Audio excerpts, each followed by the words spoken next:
haven't had breakfast? It's No, the I most haven't. important meal of the day, you tell me that. I'll have it afterwards.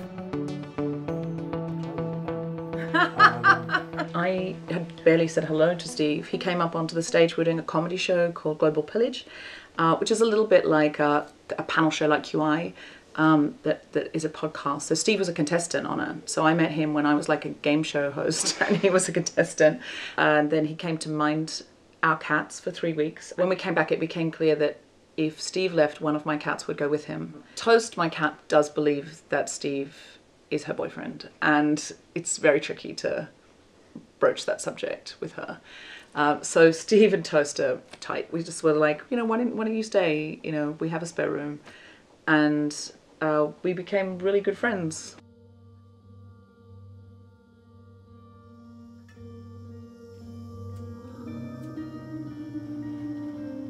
I do have a big passion to building things and filling space, just making the best out of anywhere I am.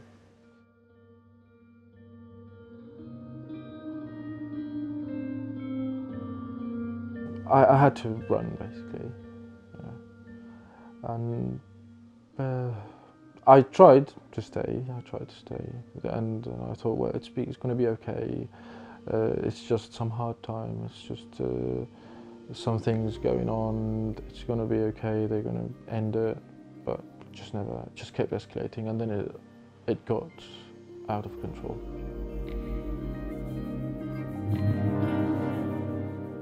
We nearly sank many times. It was very heavy, so much water getting in.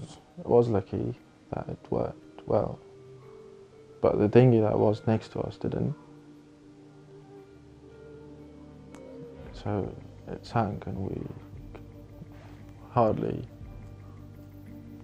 were still far from the coast, and there was hardly a chance to do much.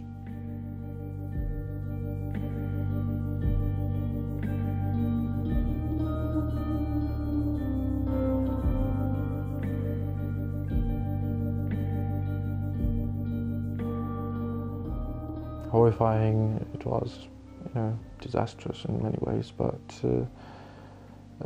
I should be grateful for that I made it.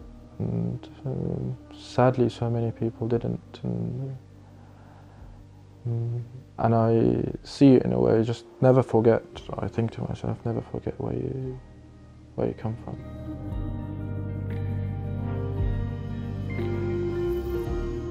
Now Steve's here, he's got a real calm, like a lovely sort of gratitude for life, and that really has rubbed off on me. Look, there's been wars, there's climate change around the world, there's so many millions of people now who are on the move.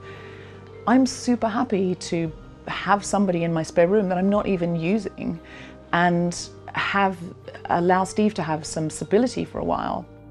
One of the things I did is I've collected stones from each country I've been through. I kept so many things from the journey and from when I was in the jungle, and I have some very little things from home. I will always keep them. I will always keep all these things because I believe in years' time they are very valuable to me, and I'd love to have them wherever my house or my home's going to be, or maybe one day I'll just take them back home.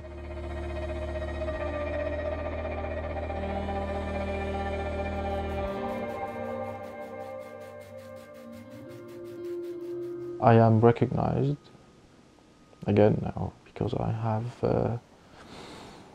a card that says my name, and it's issued by the government, which makes me a full human being now.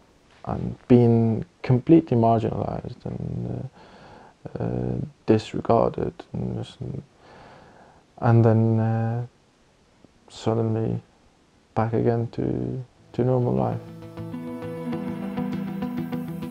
I feel I'm his mother. I'd really like him to go to Oxford. I'm not his mother, just to be clear. We've known each other 6 months, but yeah, I imagine Steve and I will be family forever now. I really do, and at some point he'll move out, but I'm in no rush for that to happen. At some point, yes, I